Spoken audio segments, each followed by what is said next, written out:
Frank, thank you for joining us. For our listeners and members out there that are not familiar with you and where you're on your strength journey, go ahead and introduce yourself. Thanks for having me. A little bit about me. Currently, I'm at Angel City Football Club, which is in the NWSL. It's an expansion team this year. So inaugural season, and I've been here since January. Prior to that, I was at University of Pittsburgh with men's and women's soccer. I worked for Jay Vidovich and Randy Waldrum as the two head coaches there, which great experience. We had a lot of success over the last couple of years, and I got to jump on the bandwagon at the right time. So it was a lot of fun to be a part of that. And then before that was my first time at the pro level in soccer at San Antonio Football Club, where I got to work underneath Andy Thompson, whose name will probably pop up a bunch of times in this talk, as well as that was my first time taking the reins by myself when he left and really stepping into that role. And then prior to that, Robert Morris, North Carolina Central Methodist University, and UNC, where I spent time in Olympic sports at all those and worked football and basketball at a couple as well. So we joked off air about calling it football and not soccer. So when did you kind of, get down this niche of being, for lack of a better term, I've said it on prior episodes and Fernando would know this, but, how did you become kind of like the football strength guy? Like, how did you become the football strength coach and niche into that? And, people that are listening, if you don't know, check out Frank's social media, because he does a ton of, content in terms of how to prepare people to play football. So how did you kind of dive into that niche and really specialize in that? Yeah, so I played in college at University of Buffalo, and then a small school in North Carolina after my sophomore year. So, the game has always been a huge part of my life. I was also really lucky to coach at the youth level during that time, which gave me a little bit of a wider view on preparation. And then I had some really good mentors. One of my best friends in college bought me the Raymond Verheyen book as my graduation present, and that honestly is Chris Govesmark. I'm sure he'll tune in at some point.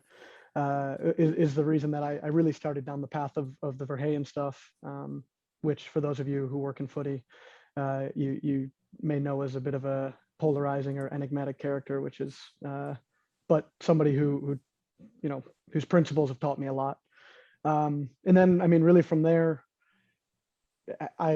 due to the fact that I have a background in the game, the universities that I worked at, it was always a really easy place for me to step in and be able to speak the language to the coaches and get some pretty easy wins for whoever the director of strength conditioning was at the time. We all know it in the college game. Sometimes they can be tough people if your background isn't soccer, to work in. So really on the college side, that was a really easy step in. And then as I worked towards accepting a job at San Antonio Football Club, I got a call from Andy, and he said, "Tell me a little about your background." I talked about Raymond Verheyen and the principles and how I've used them in the past. And he immediately told me that he has a personal relationship with Raymond and that he's been using his system. And so that was a really easy way for me to walk right into a job. And from there, look at performance through the lens of football, but also look at football through the lens of physical and performance side, and be able to marry those two a little bit better. What's it like working with, coaches in this football setting? I almost did it right there, Fernando. I caught myself.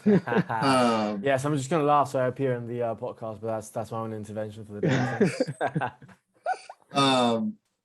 What is it like? Because it seems from the outside perspective, and it's whether the grass seems greener wherever you water it seems like football coaches in your world are easier than football coaches in my world to work with in terms of tactical, and understanding small-sided games. And I'm not saying my team or just American football as a whole, grasping the concept of, small-sided games and how you can manipulate field space to manipulate the coactives and to manipulate, horizontal or vertical. It just seems so natural. And this is a conversation I've had with other sport coaches or strength and conditioning coaches that work in soccer. It just seems like they would be football. I did it. There you go. It just seems like it'd be more natural. It seems like they understand it more, because I've read some of the tactical periodization pieces. So I'll stop rambling. And, what do you feel about that, being somebody within it? Well, the fact that you're a strength coach talking about tactical periodization and, field sizes and those things, it's probably not the norm as far as strength and conditioning in the college sector, right? Of understanding that. I think we have in your world or in all the worlds. Okay. I think our network of people that we spend time with and the people that we talk to, that is something that we all communicate with coaches and talk about. And so your frustrations with American football coaches, I think it would be all straight, like seriously, yeah. Like I think when you say that, you're speaking on behalf of all who are trying to explain, like, hey, I think DeMarco's done a good job kind of explaining it to the outside world of inside run and whatnot. But sorry, keep going with that. It's interesting. Your frustration maybe with American football coaches is probably what American soccer coaches or football coaches in this space have frustration with most college strength conditioning coaches, right? So they're probably going and talking about the game to college soccer or to college strength conditioning coaches who just want to talk about sets, reps, and eccentric hamstring curls, and they just don't care, right? And that's, but honestly, when you speak about adjusting field sizes and the different variables that you would want to hit on different days, depending on the tactical periodization, or if you're looking at football periodization from Raymond, I would say it's probably just switched in the fact of most college or some college soccer coaches, football coaches know about this and have education in this, and that's where their frustration comes with working with lower level strength coaches. So for you've got to love that then, right? Like you've got to love the fact that nobody else is going to talk to the coaches the way they want to be talked to, except for you. Like exactly. That's why my role has always been so easy, right? And understand, like I specifically working at Pitt the last year with Jay Vidovich on the men's side. He has a master's in sports science, I believe. The head coach. He's the head coach. His work, he's visited multiple professional organizations all over the world. He speaks with high level performance directors from different clubs, so he can speak both languages, and it makes it a little bit easier, right? But for me, just being able to walk in and speak the language of football, or periodization or tactical periodization, it makes my life incredibly easy, or makes me relatively marketable when it comes to talking to coaches. I mean, just to be frank about it. But now, sorry, keep going. Sorry. No, I was just gonna say I've been really lucky that I had that lens to look through the game, and to look through strength and conditioning. Is always start with the game and then work back towards whatever you need to affect it. You talked about Pittsburgh. Sorry, I want to jump in that one. Sorry, you asked all the questions in all the podcasts. I apologize. It wasn't even that important. You go. No, what I've noticed with all the podcasts and all the sports we've been across and stuff, I think sometimes the wrong or the mistaken polarization we do is S&C versus sports coaches. But I think it's more about personalities and openness, because you can see either one in any sport, but then you always see the coaches that want to have a holistic view the same way we want to have a holistic view. So you don't start thinking about them or us.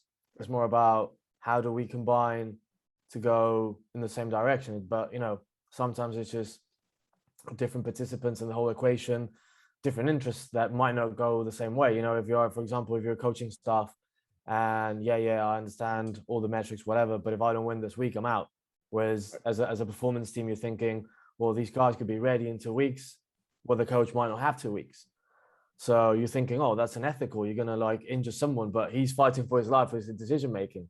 Whether you want to, philosophically agree where if you're always thinking the short term, you'll never really stop thinking about the short term. That's a completely different thing. But I've started to see a separation between S&C and coaching, rather than just more like the people live short term with short-term necessities and the ones that can actually afford to plan, the process.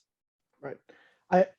Honestly, I think it has a lot to do with the setup of the organization as well, right? And everybody being a stakeholder in both performance and health. You know, if you have a medical performance staff that is only evaluated based on, you know, training numbers and game availability, then their decisions are going to be very different than one that's, you know, like myself, who I sit between the performance and the technical staff. Like I'm very fluid in my role at the current club of, you know, you always have the player's health and, you know, performance interests in mind, but you have to weigh them in with all these other things that you know are important to the coaches and everybody involved. So again, if you can have your principles set in place of the decisions that you're going to make, you know, this is what we need on return to play. In order to return a player, they need to have accomplished this, and this. Then you don't. It's not really an argument with the coach. But once you release that player into the technical staff, you know, there's going to be points where they're healthy, and you know, we've had 5 games in 14 days. Altitude. We've had that we're on like 2 weeks ago as well. Yeah, and we're on 1 point out of or 2 points at the moment out of the playoffs. You know, so the reality is there's an inherent risk that comes with playing certain players for certain minutes, and the players know that, the staff knows that, the medical staff knows that, and our whole goal is to be able to put everybody in the best position to be available for games and make sure we're not putting them in a position that they're going to be available for tomorrow and not available in 2 days after that. So, but yeah, you're right. I mean, really being able to speak the same language, everybody having the same, you know, the same place that they're trying to go towards, which is hopefully, you know, if your best 11 is available for 90 minutes every week, then you're probably going to be in a good spot, you know. Yeah, and there are all these factors that, you know, especially in different leagues where like teams have more budget so they can afford to rotate more, but they also have more games because they might play in Europe, they might play cups, but then you get one niggle, one injury, so one player misses out, so it changes the whole tactics. So someone who had 2 more weeks to finish his rehab now has to jump in because we have to play and we have to win. And this paper came out the other day. I wasn't sure if it was the other day, but basically, you know, spoiler alert, staff and teams that communicate better reduce injuries. I'm like, you don't say. But yeah, you know, if my job depended on getting the next win, then I'll be like, we have to play them, even if it's 15, even if it's 20, and then you score in the first half, and that changes your decision making. Sure. So is that insane? Because you can like risk someone's health because you're winning, and then you miss a penalty. That actually happened in one of our games. We missed a penalty, so we didn't substitute the guy that needed to rest. So he ended up playing more, and he got like this chronic thing, and now he's out for like how many months because he has like the pubic whatever. Right. But it's because we missed the penalty on the first half. Like, that's insane to think, like the domino effect of like these little actions that have nothing to do with load management or whether we can decide for good practice, you know? Right. In the domino effect that now comes in the weeks after that because of training numbers, right? You all have a academy, so you're able to bring players in and move players up. You know, we don't have that. We don't have that luxury. So, you know, we send 4 players out on international duty and we have 2 injuries. If that's the case, then we're down to 14 to 16 players available for training. You talk about how that affects the training load, how it affects, you know, the density of the training, and all these things. So it is, I mean, the domino effect within the moment, and then, you know, the preceding domino effect, which. So again, being the idiot on the outside that wouldn't know it as well. And again, I said it before, it seems like they would understand field space constraints, all that. In your situation, like it seems like the coaches would completely understand, like, hey, we've got to change things at practice, right? Or because yes, you still have to prepare for what you need, but you've got to, like, now it again goes back to the poison and poison and medicine is dosage and how well. So again, are they good at handling that or what? Yeah, I think you know, there's been certain moments where it's been just the amount of players that we've gone. Meaning just you, but like the proproverbial strength coach. Yeah, in general. You're putting him in a tight spot. Yeah, like I'm not trying to be like, hey, is your current employer doing a good job?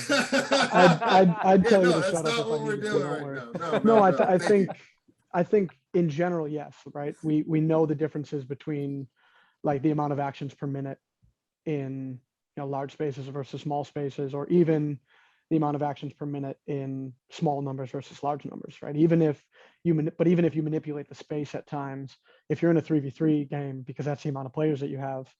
I don't know if you've ever played in a 3v3 game. It's 1v1. It's 1v1s all over the pitch. And regardless of what space you put them in, the actions per minute or the density of the work is going to be significantly higher. So there's a lot to be said about you can manipulate things, but when you get down to low training numbers, in order to truly make it look like football, you have to be really conservative with the volumes, because the density and the intensity of the work can be really high. So in general, though, yeah, the manipulation of the field, the manipulation of whether it's the length or the width of the field and what that'll give you as well. My time at University of Pittsburgh, we had Felix Prussell, who was in his finishing his PhD in the neuromuscular research lab. Is just a brilliant person. He's now the director of sports science. I'm sure I messed his title up, but he does that for the entirety of University of Pittsburgh athletics now.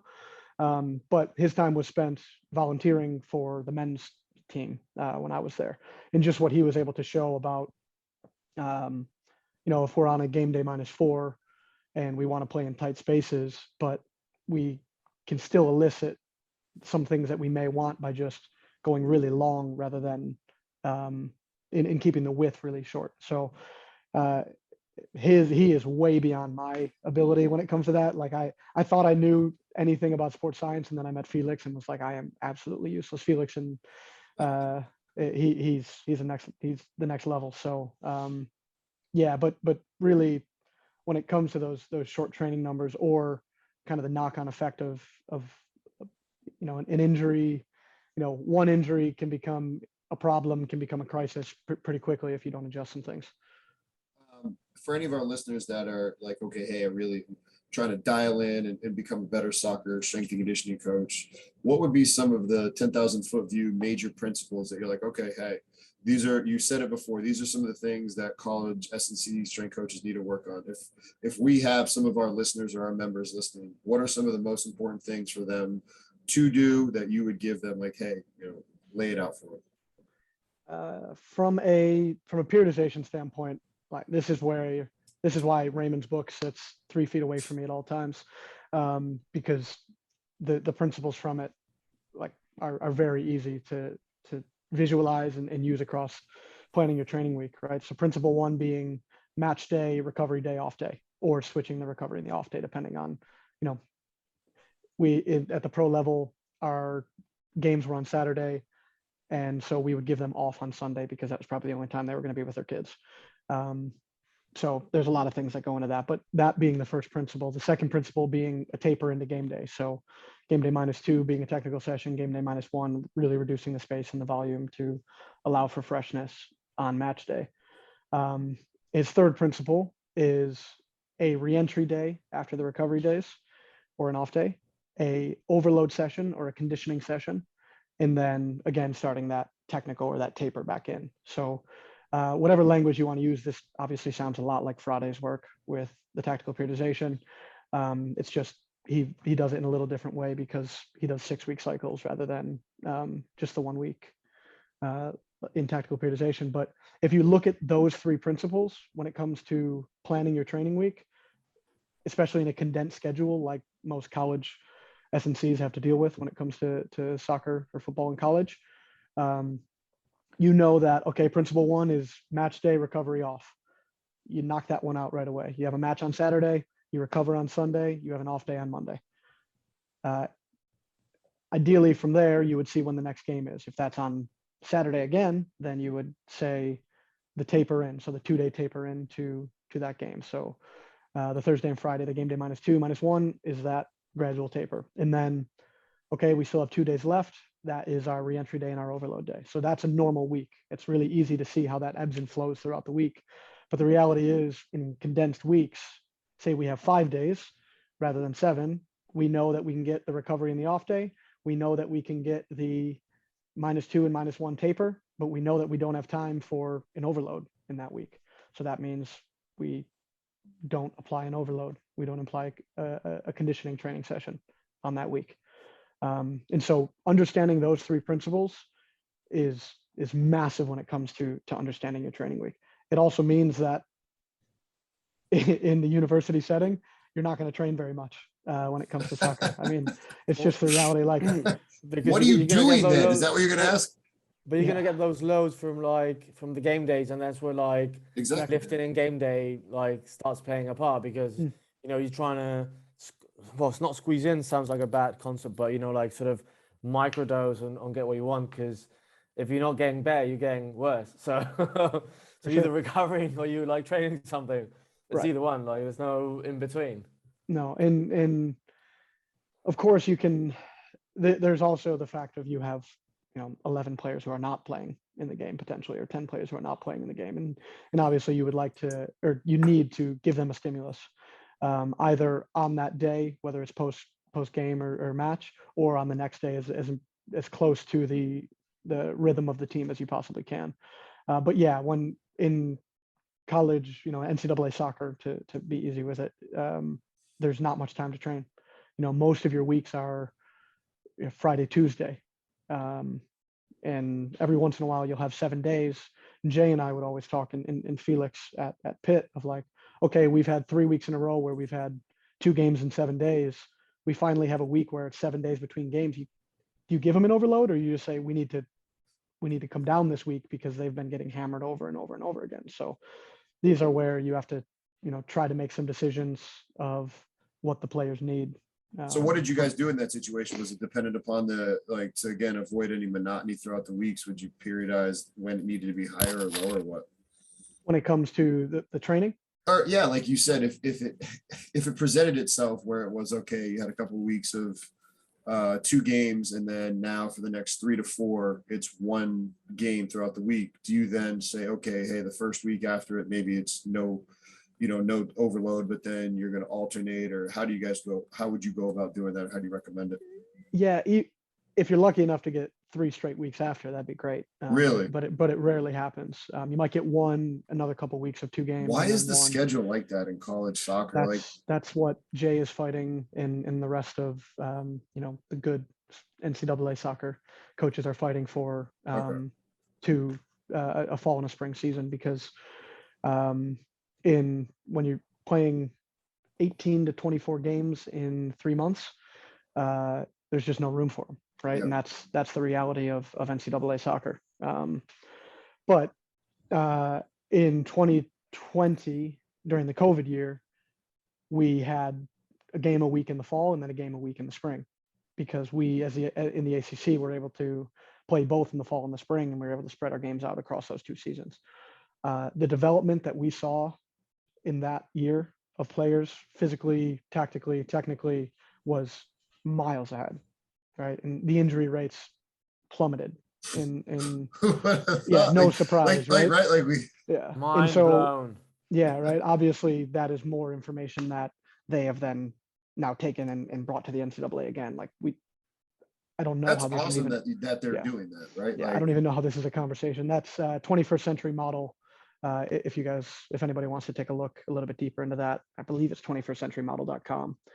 But before I say that, I'm going to just check. There's also, but yeah, as we talk about paradigms and understanding the constraints and the big picture, is this is an unprecedented year for international football, because the World Cup is being played middle of the year. In the middle of the year, and all the main leagues are having to stop for almost a month and a half. So they're just squeezing in all the games. We have at least 3 periods in which we play, I think it's 5 games in 14 days. Yeah, and even more so in England. We're not even playing in Europe. So imagine in England, think about the effects of the Queen and games getting canceled, which is only going to further tighten up that schedule. So yeah, I'm really interested to see how both the club teams, national teams, and then again the return to club football, because there's really not very much time after the players who go to the World Cup and they return. They have about 2 weeks before they start playing again. So it's no, I think it's less than that. We have games here 26th of December and the 31st again. So coming back from the World Cup, it's 2 games in 5 days. Yeah. So it's day before that as well. Right. the smart, from a physical standpoint, thing to do would be you have to put in planned rest for players. But as we know, if you need to win on those games, it's good luck selling that. And it's what is happening this year is like a microcosm of what happens every single year in college soccer. And it's something that at Pitt, one thing we were really lucky is that we had really committed players who would come all summer. So very similar to like an NCAA American football model.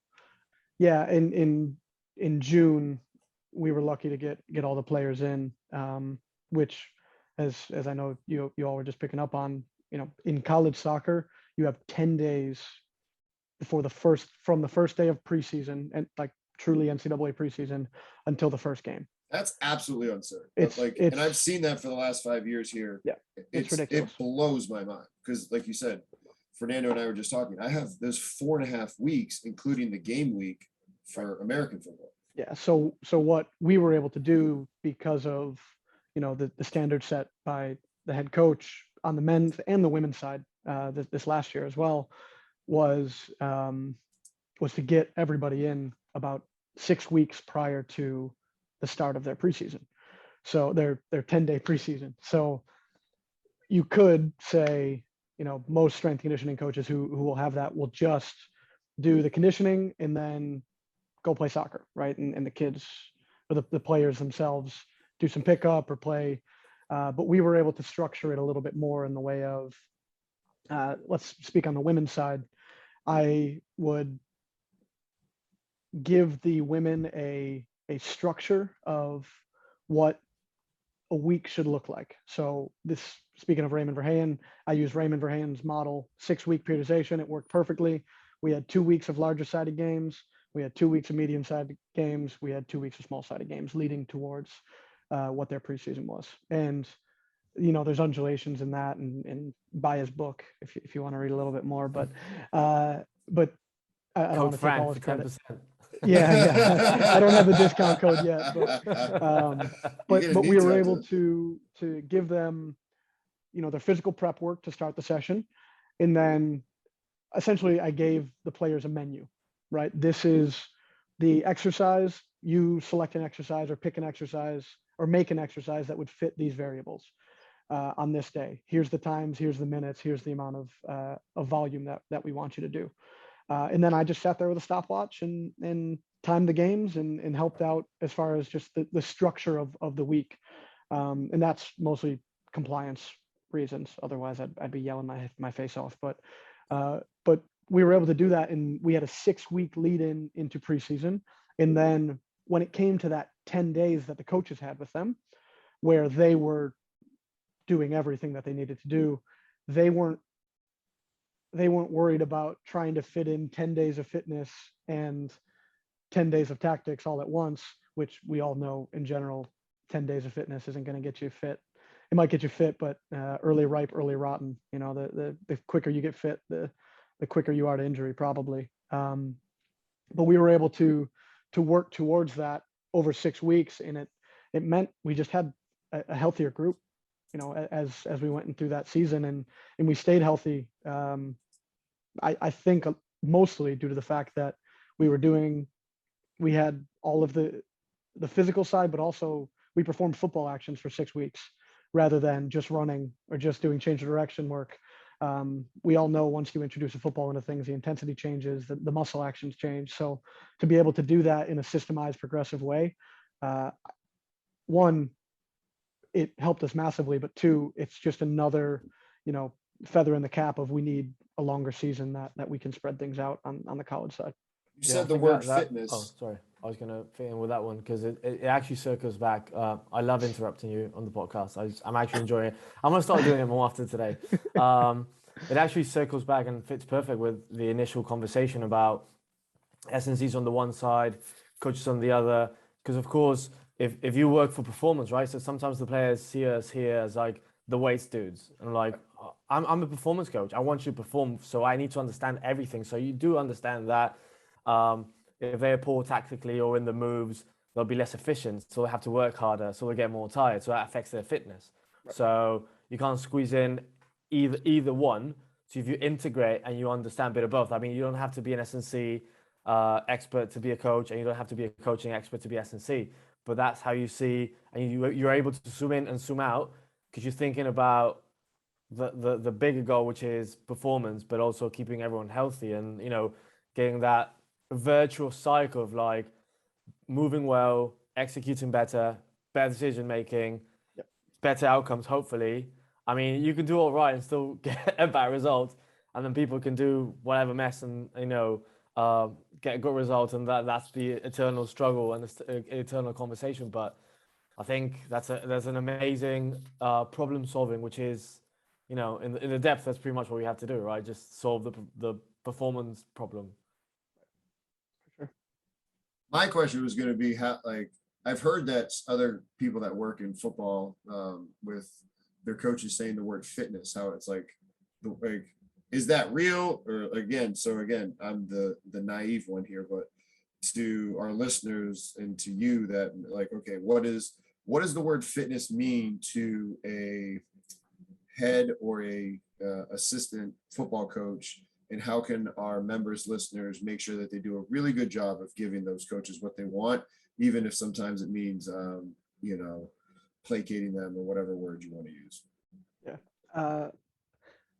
This is where Fernando's point last, it sits with me a lot, is having an understanding of the way teams want to play as your starting point, right? So understanding the differences between a team like Marcelo Bielsa leads, right? Who, I know Fernando's getting a little chuckle there, is high pressing.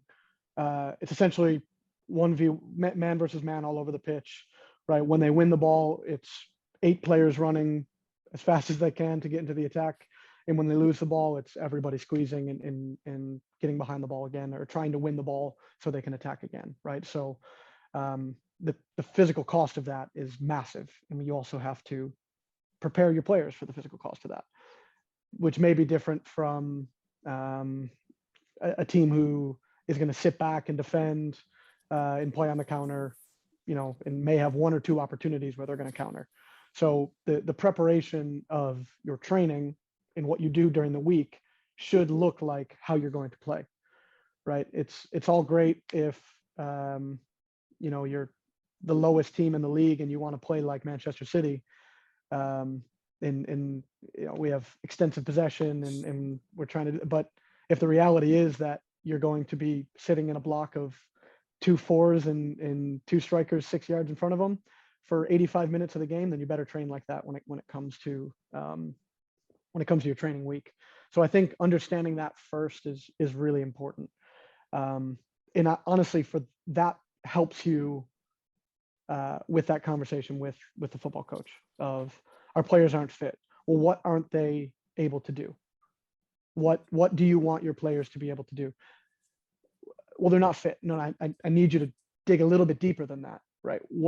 I'm lucky that I can understand both sides and say, well, what you're trying to say is Johnny can't transition in the 80th minute, right? He's no longer able to transition to attack in the 80th minute. Or Erica can't press out to the fullback anymore, right? After the 60th minute, they're not able to continue their pressing actions, right? But having that conversation in football language, which is another big Raymond Verheyen like starting point, is you have to be able to have that conversation in football language first, and that can then inform us as a performance staff. So if I'm going to talk to the rest of the performance staff, I don't need to tell them, hey, we need to get Johnny to be able to transition in the 80th minute. I might be able to say their aerobic base needs to improve because they're still able to perform all their actions, but they're not able to do it at this time. Or, we need to get Erica to be able to perform more actions per minute, right? So we need the density of the training to be higher because she's really good for 90 minutes, but anytime there's a no shit moment where she has to press, come back into shape, repress, come back into shape, repress, then, I mean, she's done for 10 minutes after that. So, taking that language of football and then being able to talk to the stakeholders in their language is really where this all comes from. But it also depends on your staff, right? If your soccer coach wants to talk in strength coach language, then you talk in strength coach language. But for the majority of them, that's not the case. Yeah, and it depends on your team as well. Like I think there's something, having done the crossover from rugby, that's something like rugby has understood a while ago, that some positions, if you want them to play 100% of their capacity, they can only play 60 minutes. And it's not about fitness, it's about what they have to do. So there's no way all the front rows will be able to hold for 80 minutes. And if they do, the other team will probably get all the substitutions in. So you're getting 3 fresh players against guys that, should be out for 20 minutes. And it's not about fitness. They'll never get to that level in which they can, maintain their output for 80 minutes, because it's humanly impossible. So that's when, no, seriously, like all the teams, you'd see like around the 60th minute, like rugby teams do like 4 or 5 substitutions, and they're always the same positions, because they've understood that when they assemble the squad, it's just not the starting 15, it's the whole bench. And they assemble the bench knowing already probably which substitutions they're going to be doing at what part of the game. Right. And you see like both teams do it at the same time. It's like it's like a WWE thing, like 3 on each side, and they all change, and it's like a new scrum. But and now football, I think soccer football, the sport we're talking about. I was with you. Don't worry about it. I was with you. They requested, especially like after COVID, that 5 substitutions were like possible. So now the teams with more budget, they actually plan the minutes, and you get half of a fresh team. That's 5. You play 11, you don't change the keeper. That's half a fresh team. So I've seen teams that don't necessarily have like good impact players, like they call them in rugby. Someone comes in and makes a difference, but they'd rather have someone who's like 2 points worse than the starting one, but he's fresh. And he can go on those transitions and mark, rather than having like the higher quality player, but they cannot keep up with the freshest player from the opposition, if that makes sense. So especially when you're playing, it opens up the game, tactically. Especially when you're playing 3 games a week for months on end, right?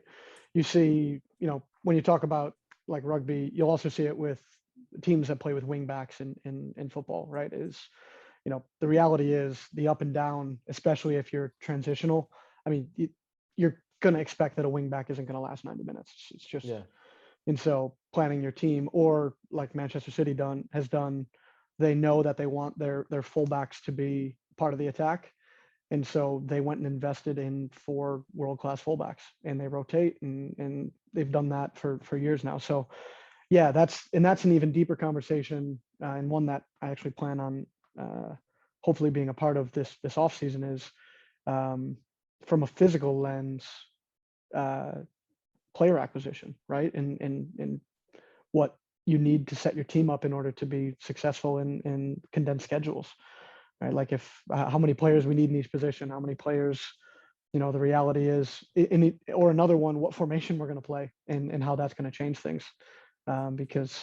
I mean, shit, you want to talk about adding value to, sports performance coaches, like anybody listening to that. I mean, talk about you finding a way to niche yourself in and be embedded and valuable beyond just KPIs. Like that's some next level shit right there, man. Hopefully we'll see what happens. If you bring a player that has, ridden with injuries, and you just check the last 3 years and they have not completed a full game or played like 8 full games a season in the last 3 years, you'd be like, is this player going to be a starter? Because has proven not to be able to hold a full game. Correct. So that's the thing you look at as well. Massively. Yeah. That is one that, I think it's in Dalio, in principle, he said, every day is not a new day. Right. So as you see these patterns with people exist over and over and over again, right? Like you have historical data on people. Every day is not a new day, right? It's not like they're coming into this environment like, oh, we're going to keep them healthy. Like they have 8 years of not playing minutes, right? They have 8 minutes of not being healthy, or 8 years of not being healthy. Don't expect, just out of my wizardry of periodization, that they're going to be now healthy for an entire season. No, right? See, that's why you're just not a good enough strength coach. That's you're right. No, yeah. but then you would be putting your neck in a difficult position, because then you're talking about transfers, and it'll be down to the relationship with you and the rest of the stuff and the club stuff. What's this guy talking about? Like, why are you like not staying in your lane and all that conversation? But the problem is, it's human relationships, isn't it? For sure, massively. And I think the more you can, prove your value by speaking the language and prove your value by showing that I'm not doing it so that I can be right. I'm doing it so that we can win, we can win the league next year. We can be, a playoff team that is competing for a championship, because if we have 11 fit players and it's the best 11 that we have and they're able to play all year, then it's much better than having 10 in one that's, a world beater, but can only play every 4 matches, right? It's just not. So this is something that I wanted to ask you about. You set it up kind of perfectly in terms of winning and relationships. It seemed like you had that, both of them done very well when you were at Pitt, playing at a high level. And it seemed like your athletes were absolutely, big fans of you and what you were doing. Talk about, that situation, again, the best of your ability of just, how you guys were able to achieve the success. And I remember watching how you stuck with that principle of, off day or recovery, where you had the guys in the pool and the cry, and like you just seem to have a really good system and things set up. Just talk about that a little bit more for anybody who might be listening that's in college. Yeah. For me, it all starts with the head coach. When I talk about Jay Vidovich and his ability to be holistic, as a word you used earlier, he was just next level on that. So in order to be a part of the staff, you had to buy into his vision. And if you didn't buy into his vision, he didn't want you around. And I think there's something very powerful in that. And it wasn't a vision that you couldn't agree with, right? Everything was thought through, there was reasons for everything. So it became very easy to buy into that, but it also made it made decision-making very easy. You were always supported by the head coach. And we always also supported the head coach because he had the players' best interest in mind and the team's best interest in mind. So first of all, I can't speak highly enough of how important it is to have somebody who's at the top, who's helping to, push that culture forward. And, he would also listen to the people underneath him if they disagreed. And that's another, talk about human relationships. That is it's not a quality that everybody has. And did he know everybody's name on staff too? And like it just sounds like that kind of person. Yeah, 100%. He, as an example of the type of person he is and what the people and the support staff meant to him and the players as well. The custodian, the janitor, Lance, walked 2 players out on senior day. Oh, right. Wow. So everybody who's around that club who buys into what his view is, they're supported and they're a part of the family. So I truly can't speak highly enough of him, but that's what allows these relationships to move forward, right? Anytime a player was frustrated, as a strength coach, you can take whatever side, or with him, just because of how systematic and how everything had a reason, you could always back him, you could always back the staff. You could help explain to the players the reasons we're doing stuff, and it makes life really, really easy. For me personally, across a bunch of different places that I've worked, I think what's helped me in soccer is the fact that I can talk the game to the players. I can explain why we're doing exercises. I can explain why we're doing runs. I can talk about return to play through a soccer lens, not just, okay, we're going to run this much, we're going to do this many change of directions, but we're going to start to add the ball at certain times, and I can help implement that too. But in general, this idea of having a system that works, or that's principle based, is massively important to come from the top. And I was just really lucky. I can't put it any other way to work for somebody like that. And then on the women's side with Randy, from the physical side, he just went like, take the reins. Like, if there's anything that you believe that we need to change physically, change it. If you think we need to give players more rest time or give them more effort, or he was like, he just trusted me. And again, really lucky in that. I don't know if I deserved that off the bat, but I was just really lucky to work with 2 head coaches like that. And from a player standpoint, if you can help the players who are trying to go to the next level, or trying to be the best that they can while they're there, but also not being on the coaching staff and be able to put your arms around the men and women who aren't going to touch the pitch for 4.5 months. It's easy to sit in that space between the two of them and affect both. With respect to, soccer, football, sorry. I feel like there has been more and more conversations about whether it's kind of like with basketball, like, is there the high intensity, the max velocity moment and a bunch of walking or the jogging? And, one of the last questions I got for you here is, talk about that dichotomy where, yes, there is a lot of the low stuff, but the differences of, what Charlie Francis, the 95 plus, 75 minus, and then that middle zone. How do you go about handling that in your sport based off of whether it was college, pro? Is there a big difference one to the other? Because, just talk about your experiences with that. Yeah. One of the major differences between college and pro is the substitution limits. What are they for anybody that's listening? In the university setting, there's no limit of number of substitutions. So you can make one and as many substitutions in the first half, but you can't re-enter in that half. And then in the second half, you can substitute out and then re-enter one time. So there's a difference between playing 85 minutes and 55 minutes. So UNC women's soccer, for example, is known for putting players and running them and pressing really high in a 3-4-3, pressing to win the ball to score for 25 minutes, and then damn, you're doing a hockey line change and 8 new players coming onto the pitch, right? For the last 15-20 minutes of the half. And so that massively changes how you prepare your players, right? If we know that we're preparing them for 25 minutes at a time, it's very different than preparing them for 90 minutes at a time. Whereas in contrast, Jay at Pitt doesn't use a lot of players. He uses 15 players max really throughout the season, unless, it's a really condensed time. But even then, it's mostly 15 players and the top players are playing 70 to 85 minutes. 70 to 90 minutes. So that is where you need to start this conversation is kind of what is the expectation. From there, it's play style. Again, there's a massive difference between the formations and the style of how you want to play and what you may need to prepare them for. Like formationally, we say you change from a 4-3-3 to a 4-4-2 diamond. Here's a really technical thing, but the central midfielders in a 4-3-3 aren't really asked to do very much outside of the width of the 18. But in a 4-4-2 diamond, they've got to sprint all the way out to the fullback, 40 yards in order to, when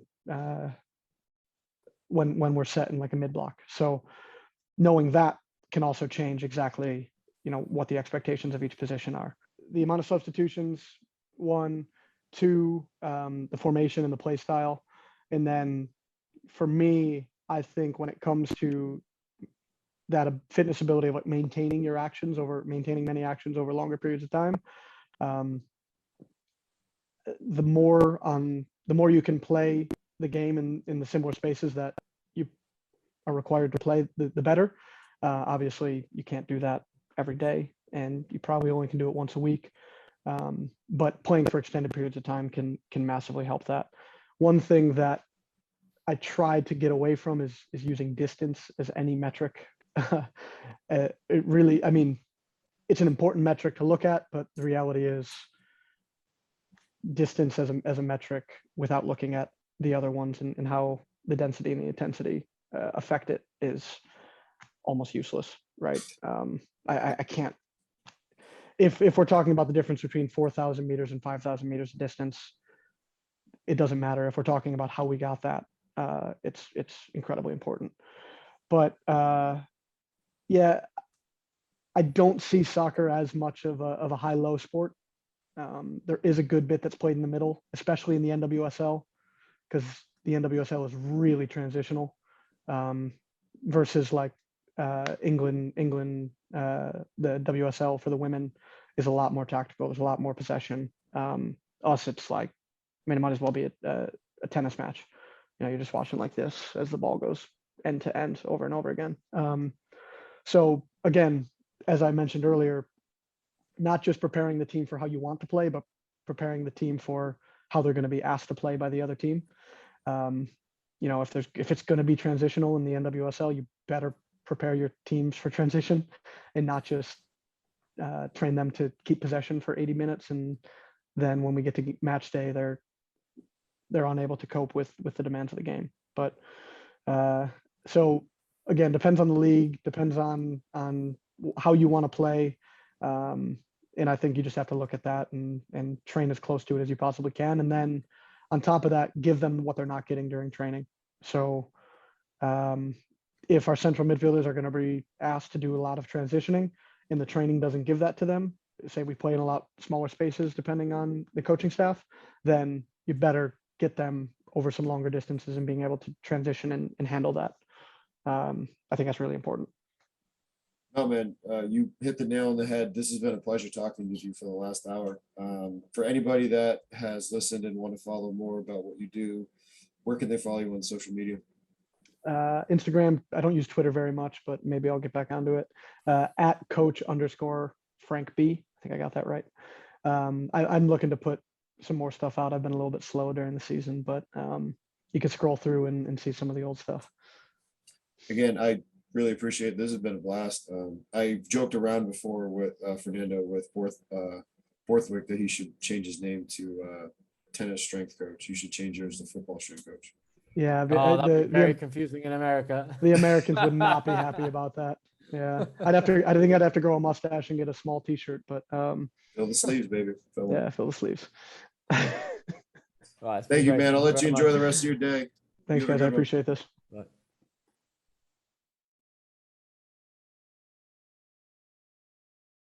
Congratulations on making it to the end of the video. Why don't you celebrate by watching more videos just like it? You can also help us on our quest to placate the algorithm gods by liking, sharing, subscribing, and commenting. Thank you.